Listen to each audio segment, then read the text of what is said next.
Damos la bienvenida para toda la audiencia, en especial en este siguiente espacio, para todas las mujeres de nuestro municipio de Funza y doquier donde llega nuestra señal.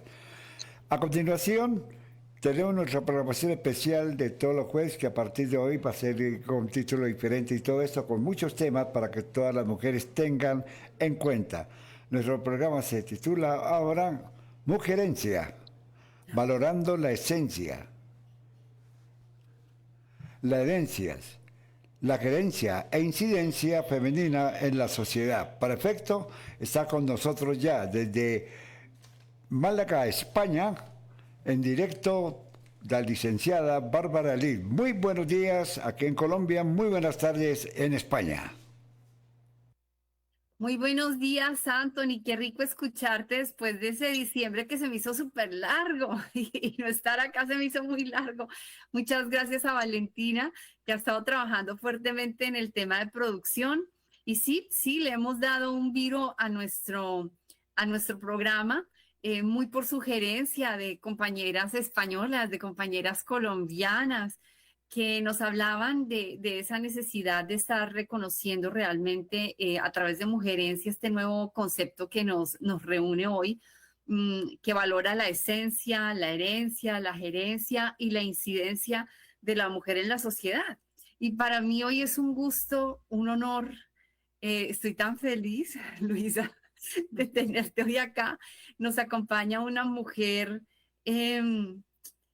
Es que hay tantas palabras que podría decir, pero realmente creo que eres una mujer poderosa y te has construido poderosa, porque creo que has tenido la capacidad de inventar, de abrir, de generar, de consolidar y de contagiar un espacio que viene trabajando fuertemente por la equidad. Yo a veces creo que las cosas que la gente imagina, especialmente las mujeres, como que siempre se enfocan y luego se construyen en unas realidades contagiosas. Yo estoy contagiada por ti y por lo que estás haciendo. Y cada vez que escucho tus programas, que los vamos a compartir aquí también, así como los estás compartiendo y con el permiso tuyo a través de nuestras redes, pues es que es maravilloso la forma en que informas y formas. Y creo que definitivamente tienes un don. Uno comienza a escuchar tu voz y a escuchar lo que estás transmitiendo y no se mueve de allí, quiere aprender más. Y eso es lo bonito, que no solamente estás informando, sino formando y has engrandecido esta profesión tan hermosa que bueno, no es en vano cuando nos dicen que es la profesión más bella del mundo. Luisa Navarro, muchísimas gracias por aceptar nuestra invitación y por acompañarnos hoy en este espacio. Bienvenida. Pues muchísimas gracias, Bárbara, por esta invitación, por dar voz también al trabajo que hacemos, ¿no? Muchísimas mujeres para conseguir que la igualdad real, que es un derecho fundamental, la igualdad real entre hombres y mujeres esté más cerca, ¿no?, que lejos. Nos queda muchísimo trabajo por hacer.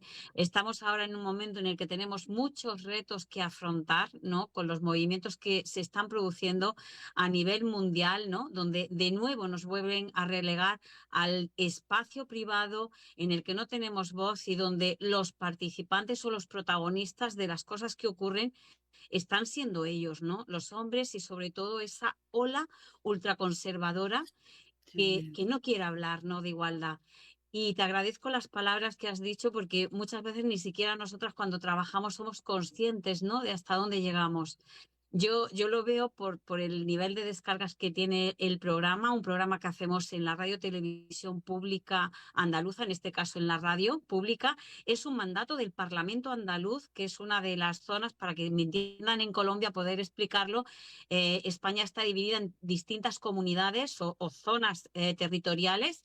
Estamos en el sur, en Andalucía, y aquí el Parlamento andaluz nos dio un mandato y era hacer un programa con perspectiva de género para educar. Y es verdad que se hace todo lo que se puede, pero necesitamos, sobre todo en este momento, que desde los colegios y desde otros ámbitos sociales nos estén acompañando para seguir llevando a cabo este trabajo de la equidad. Si no, bueno, pues tardaremos más tarde que pronto, y creo que es algo que no nos podemos permitir, ¿no?, que esa igualdad tarde tantísimo en llegar. Luisa, tú has sido una persona que ha construido muy desde el ser, es lo que yo veo en tu hoja de vida. Y veo que arrancas, tienes, te gusta, disfrutas de la práctica del yoga y la meditación, ¿cierto? Y siempre tienes allí, dice, para ser mejor persona. En un oficio tan exigente como este, con tantos logros que has tenido y reconocimientos, y que es una tarea diaria, porque el periodismo nos lleva no solamente al proceso investigativo, sino que nos confronta, nos lleva a escuchar, como lo acabas de imprimir, pues a dar una opinión y a no quedarnos quietos con lo que está pasando en el mundo. Somos esa voz crítica. ¿Cómo cuidas tu esencia y esa espiritualidad que transmites, que yo creo que es eso lo que a uno también le encanta de escucharte, y es cómo permites tú, cómo logras comunicar y mantener esa sensibilidad especial en medio de lo que nos estamos viendo abocados en los comunicadores, que es este mundo cada vez más exigente, pero también a veces muy nefasto lo que vemos que ocurre? Si es verdad, no sé cómo estará la situación en Colombia, pero en España estamos viviendo un momento de mucha tensión y mucha polaridad.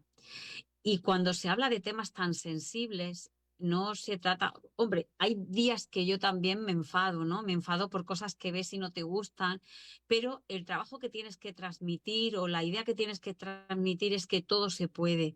Y lo que a mí me ha servido mucho es que cuando tú llegas de ese mundo tan vertiginoso que es el mundo de la comunicación, porque yo no solamente hago este trabajo en la radio, sino que también soy reportera de televisión y compagino esto a diario, ¿no? Y bueno, pues te toca cubrir distintas cosas, ¿no? De pronto a lo mejor un homicidio, de pronto a lo mejor una rueda de prensa política, de pronto, no sé, cualquier tipo de información que tienes que hacer. Y claro, cuando llegas a tu casa tienes que encontrar ese lugar seguro. En casa siempre hay que tener un lugar seguro para poder ser tú. Yo descubrí a lo largo del tiempo que vengo de una familia numerosa, ocho hermanos, yo la segunda, de una familia obrera. He tenido que trabajar para poder estudiar, ¿no? Y mi casa siempre ha estado llena de muchísima gente y gente que entraba y salía. Y llegó un momento en mi vida que tuve un bache muy, muy duro y ahí me tuve que replantear, parar y hacer un espacio seguro para poder ser yo. Porque si no, cuando nos metemos en ese rulo de todo lo cotidiano y la vorágine del día a día, que es para todos, porque sobre todo a las mujeres nos cuesta mucho conciliar, nos cuesta mucho encontrar un momento para nosotras, para escuchar tu voz interior. Y a mí me salvó el yoga, me salvó la meditación, y en este caso el yoga Kundalini es un yoga muy exigente, bueno, quien entienda un poco de yoga, pues no es Hatha Yoga, no es otro tipo de yoga aéreo o cualquier otra familia que tiene el yoga, sino es Kundalini donde tú tienes que entrar a escuchar tu esencia, a encontrarte contigo misma. A mí me sirvió. Cada persona, cada mujer creo que puede encontrarlo como considere o como lo halle, pero a mí me sirvió. Y cuando llego a casa y llego con la cabeza con miles de cosas que te van pasando, hago una cosa, me pongo música clásica en casa o pongo algún mantra y sin querer ya de la práctica empiezas a entrar ahí y entonces empiezas a darte cuenta que lo que ocurre fuera está fuera, que tú puedes ser protagonista de tu historia, coger con las manos y coger en riendas todo lo que vas a hacer a lo largo del día. Porque sobre todo las mujeres trabajamos con muchos mandatos que vienen de fuera. Tienes que ser de esta manera, tienes que gustar, tienes que ser complaciente, te tienes que comportar y tienes que mantenerte callada en esto. Mejor no cojas las riendas y no dirijas la conversación, porque a ti no te toca, ellos tienen más poder. Y esto es algo que está ligado a nuestra cultura ancestral desde hace muchísimo tiempo. Y ahí es donde tú tienes que decir, conecto conmigo, escucho mi voz, digo mi esencia y qué quiero ser. Y luego a partir de ahí, con ese respeto máximo y sin miedo a decir lo que estoy diciendo, para también poder tener ese espacio y ocupar en la sociedad ese espacio que algún día, no sé por qué, cuándo ocurrió, o bueno, creo que sí sé cuándo ocurrió, nos quitaron, ¿no? Decía el otro día Ana Bernal Triviño, hablábamos con ella, es una referente a nivel español de feminismo, hace poco ha publicado un libro, La raíz del poder, y lo decía, ¿no? Cuando empiezan a instalarse o a crearse las primeras ciudades-estado, las primeras ciudades, empiezan a la mujer a decir, tú te reproduces, tú no tienes voz ni voto, te quedas en el espacio privado y el espacio público lo ocupa el hombre. Aquí el hombre es el que tiene lo interesante y de verdad lo importante, ¿no? Que decir, las mujeres empiezan a ser relegadas y llevamos viviendo de esa cultura muchísimo tiempo. Las mujeres llevamos reclamando ese espacio muchísimo tiempo, el espacio también de lo público para nosotros, pero está habiendo muchísima resistencia. Por tanto, saber quién eres, dónde estás y conectar contigo cada día, creo que es un ejercicio sano, saludable, para saber dónde se pisa, ¿no? Y para afrontar esta situación no como una guerra de hombres contra mujeres, que no lo es, sino es como una lucha cultural a nivel social para que todos tengamos el mismo lugar, los mismos derechos. Eh, pues vaya compromiso enorme, y cuando te escucho siento la tarea pesada, y a mis años ya también llevando un tiempo en tratar de sembrar equidad, encuentra uno pues que tenemos a veces no solamente las fechas lejanas. Cuando hablábamos del 2030 y uno veía que la igualdad y la equidad era simplemente una cuestión de trabajo, pero a veces me siento como el burrito que está amarrado y va en círculos, y el tema afuera sigue siendo tan denso y tan exigente, y como que las fechas y los tiempos no se cumplen para las mujeres. Y me siento de nuevo casi que en las cavernas, volviendo a repetir, y en este momento, como tú lo decías, con tanta convulsión en el mundo, volver otra vez a un tema central a la mujer y ver lo que está ocurriendo con nosotras en todas partes. Miguel Lorente lo explica muy bien, fue el primer secretario de Estado contra la violencia de género que hubo en España, y fue cuando ya nació la Ley Integral contra la Violencia de Género, que a lo largo de todo este tiempo, desde el año 2004, se ha ido desarrollando, ¿no?, en España. Y él lo decía mucho, estamos en una situación en la que la solución tiene que ir acompañada de hombres y mujeres. Aquí la solución, aunque el impulso lo estemos dando principalmente las mujeres, no viene solo con las mujeres. ¿Por qué? Porque el machismo se rearma, y últimamente, como comentabas, Bárbara, el machismo se ha rearmado a través de la ultraderecha, que está metiendo muchísimo dinero, y nos estamos encontrando aquí en España, tenemos, ¿no?, un partido político con representación en el Congreso de los Diputados que habla de lo woke, de la cultura de lo woke, y de que a las mujeres de qué estamos hablando. No nos toca hablar y no nos toca decir, ¿no?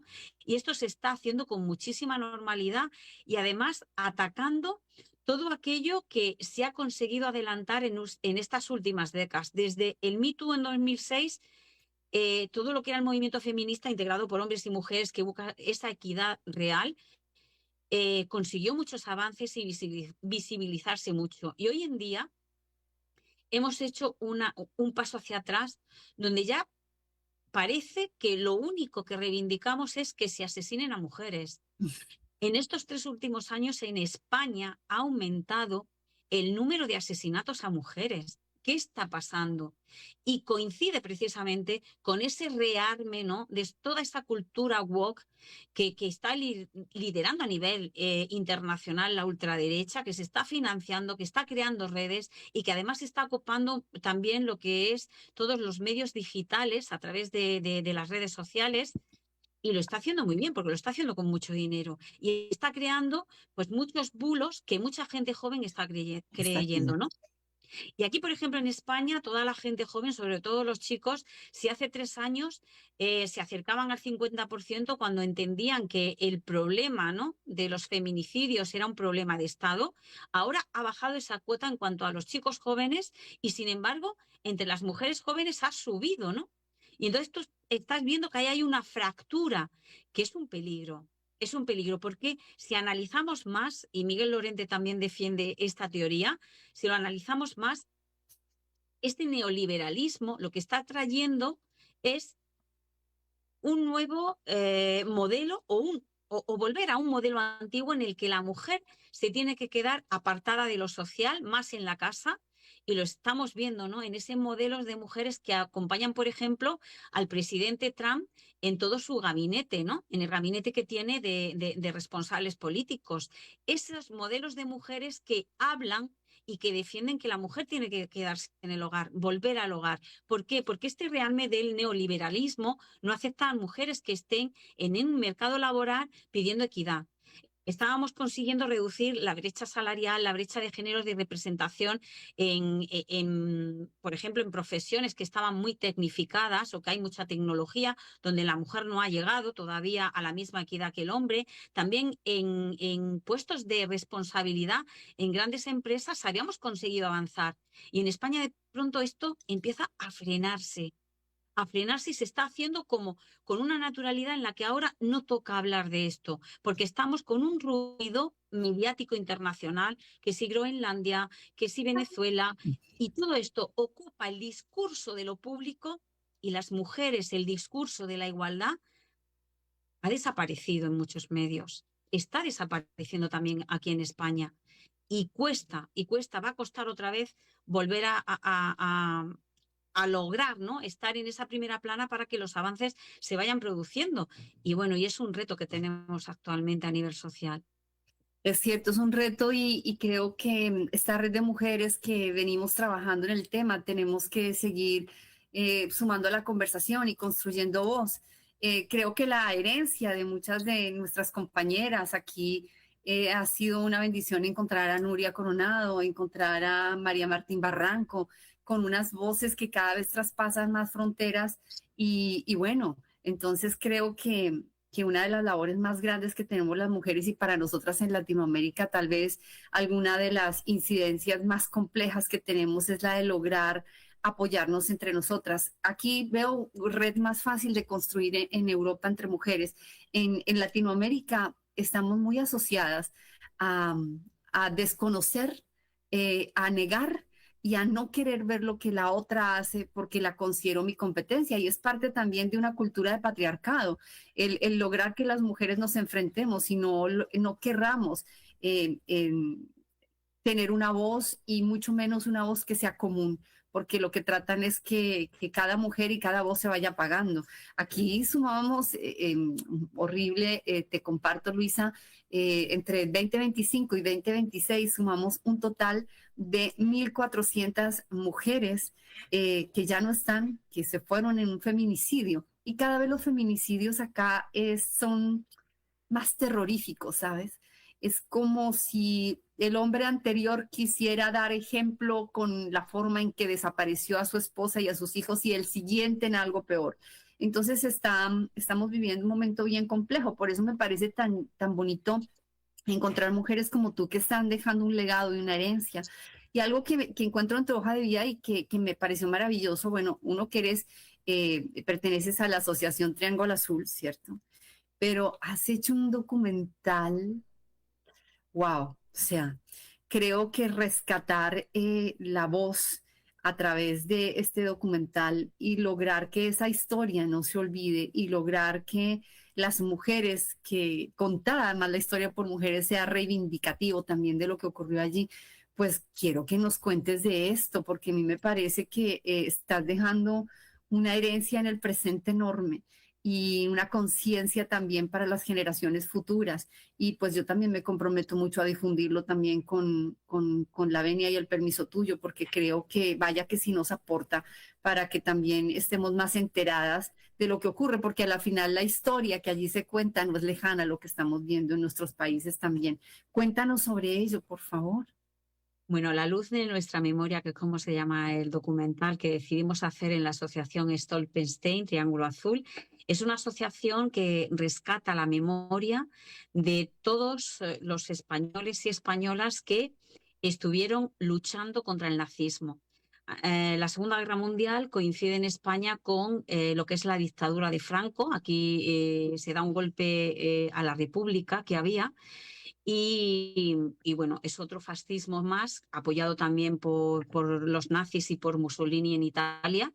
Y muchos españoles que lucharon aquí cuando ya Franco gana, en esa guerra civil que se desató de 1936 a 1939, muchos españoles huyeron por los Pirineos hacia Francia y allí lucharon contra el nazismo, o sea, siguieron luchando y muchos de ellos terminaron en campos de concentración, el principal en Mauthausen, que es conocido como el campo de concentración de los españoles, donde muchos españoles murieron, ¿no? Fueron asesinados.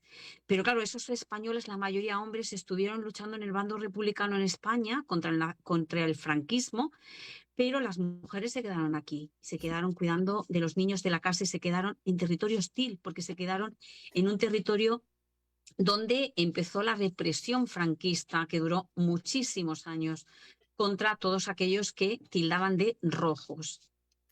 Entonces veíamos que la memoria de estos hombres, que muchos de ellos habían desaparecido, pues estaba guardada por mujeres que habían tenido mucho miedo a hablar durante muchísimo tiempo, incluso ya cuando llega la democracia a España.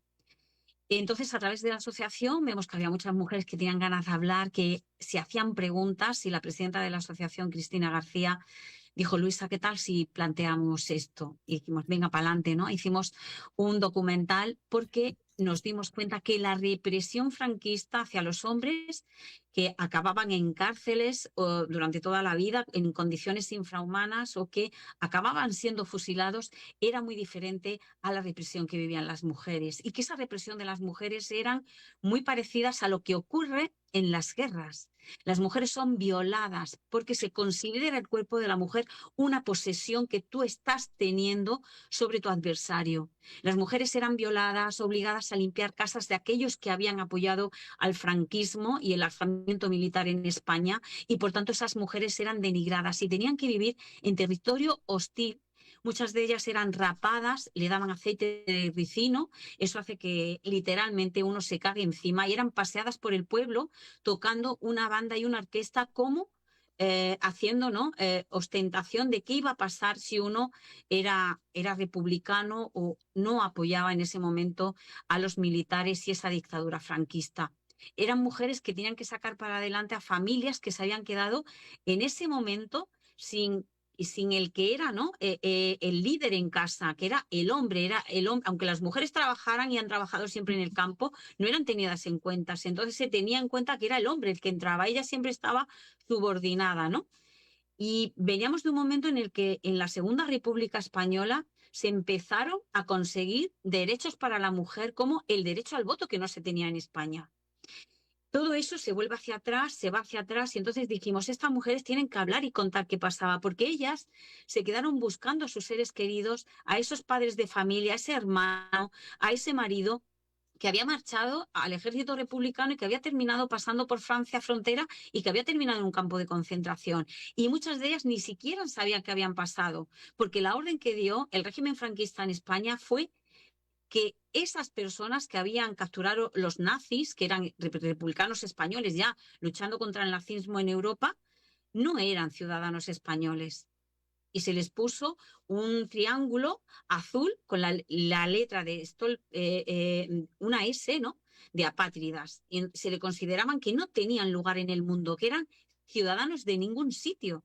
Se les borró literalmente. Y estas mujeres nunca supieron de ellos, y a lo largo de la historia han podido, buscando, ¿no?, cuando ya el nazismo cae y se empieza a trabajar, pues estas mujeres empiezan a localizar o a saber que el hermano, el padre, el marido habían terminado pues pereciendo en campos de concentración en condiciones totalmente inhumanas. Y aquí en España nunca se le ha hecho un recuerdo, se les ha reconocido.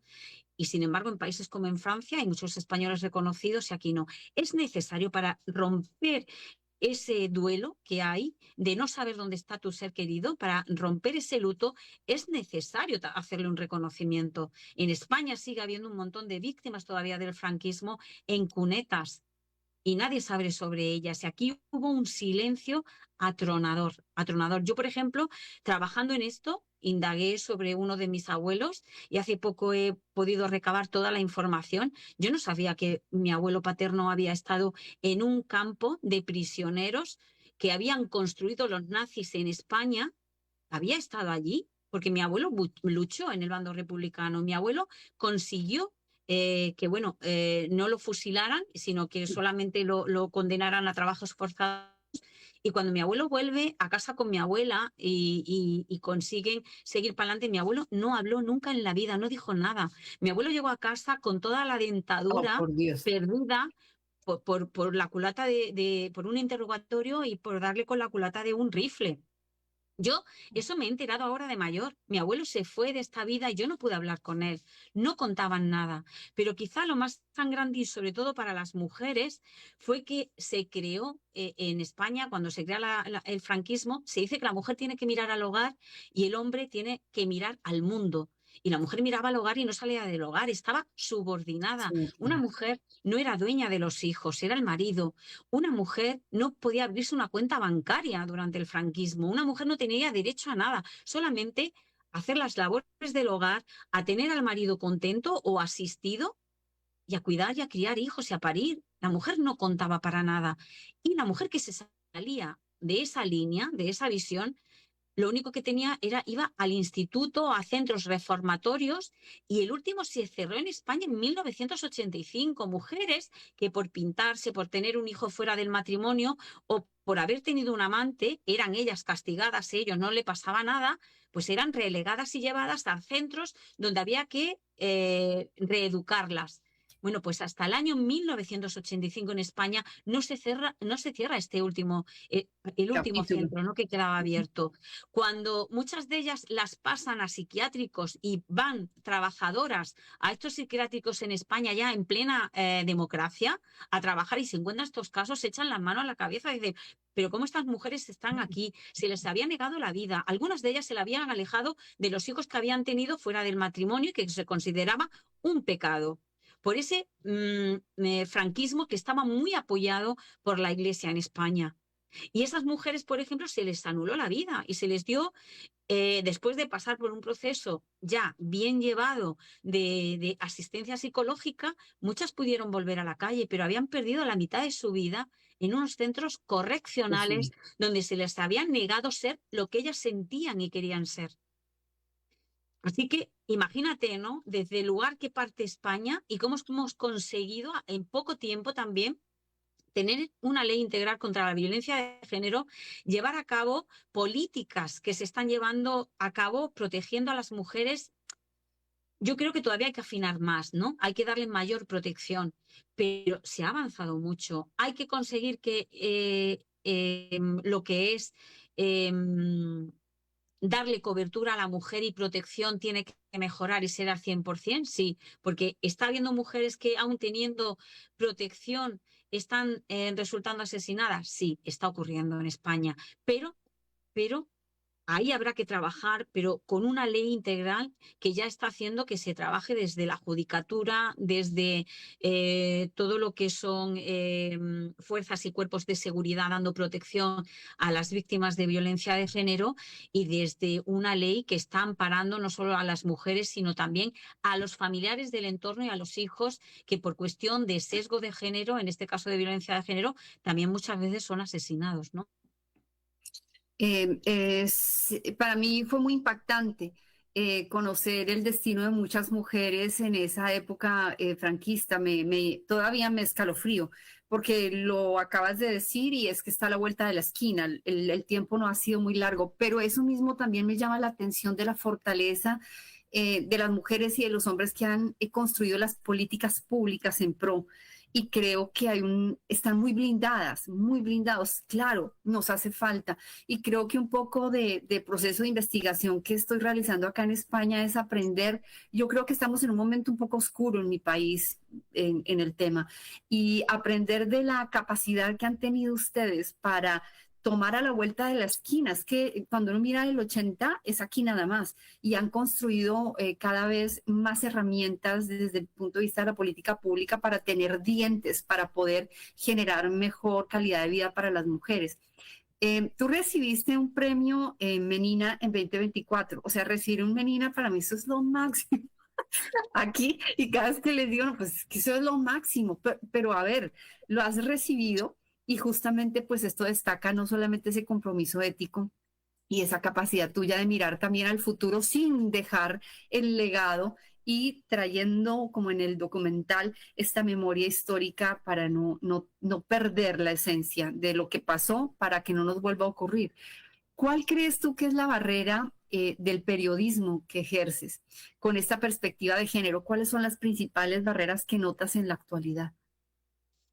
Hay mucha reticencia todavía para, por ejemplo, la palabra feminicidio todavía le suena muy rara a mucha Sí, gente. Tú dices sí, la violencia, sin embargo dices violencia de género y suena bien, pero tú dices es que no solamente se asesina por parte de parejas o exparejas a las mujeres, violencia de género, sino que también, por ejemplo, voy a poner un caso, hay hombres que contratan un servicio de prostitución y se consideran tan en el derecho de estar sí, sobre ellas que las asesinan. Eso es un feminicidio.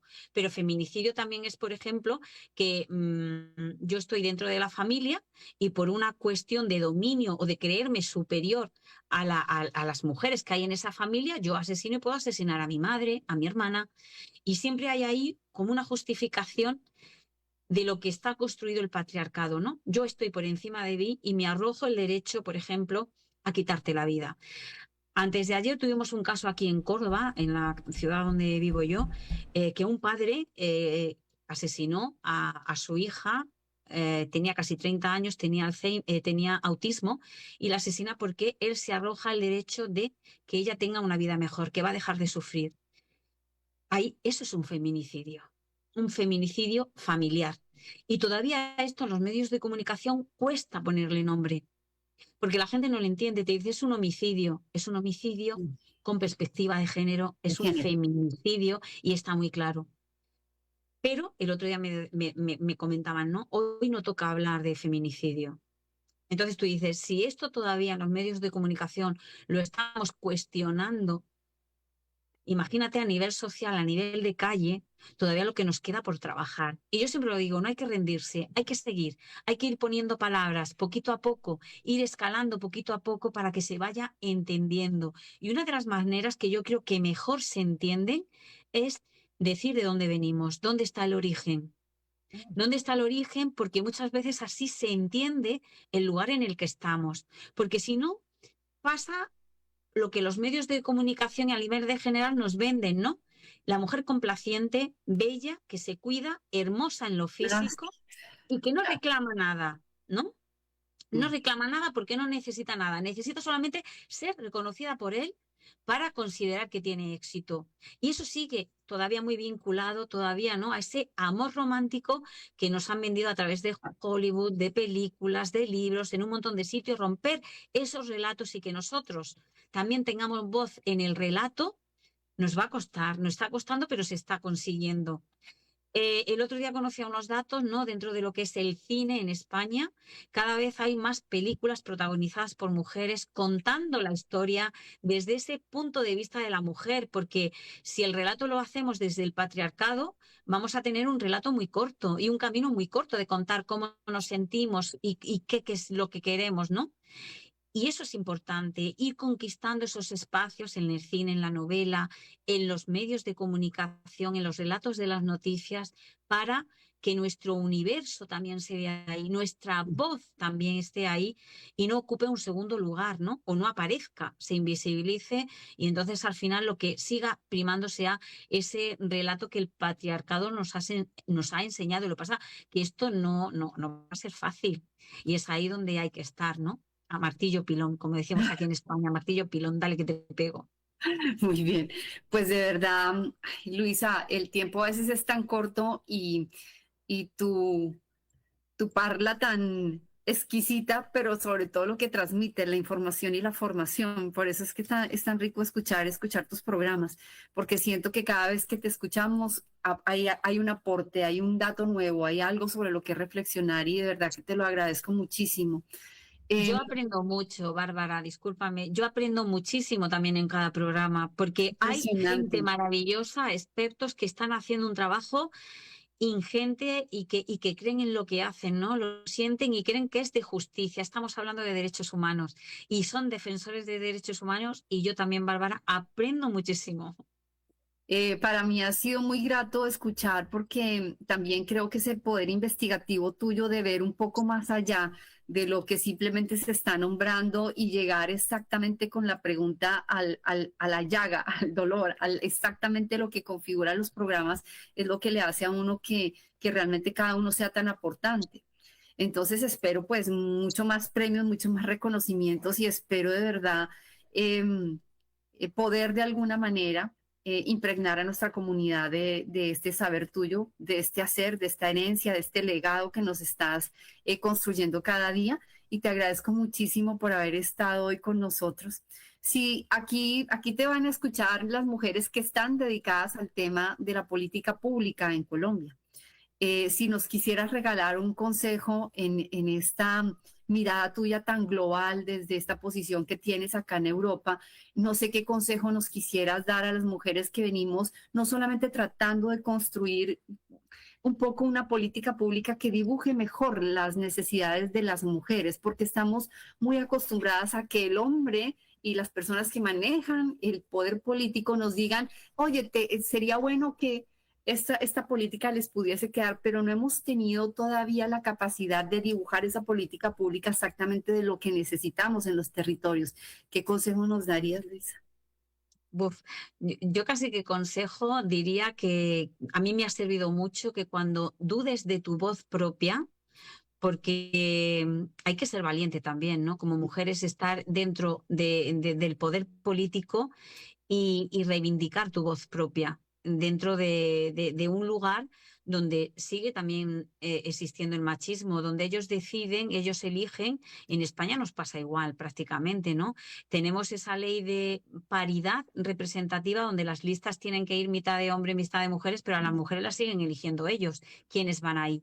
Entonces yo lo que le diría a ella, que nunca duden de su voz, que si uno habla de verdad desde dentro, con lo que siente, con lo que nos ha costado a todas llegar a distintos ámbitos, a distintos lugares, seguro que se les va a entender y que no tengan miedo, porque podía coger una frase, ¿no?, que me gusta mucho. Yo sí las creo, yo sí te creo.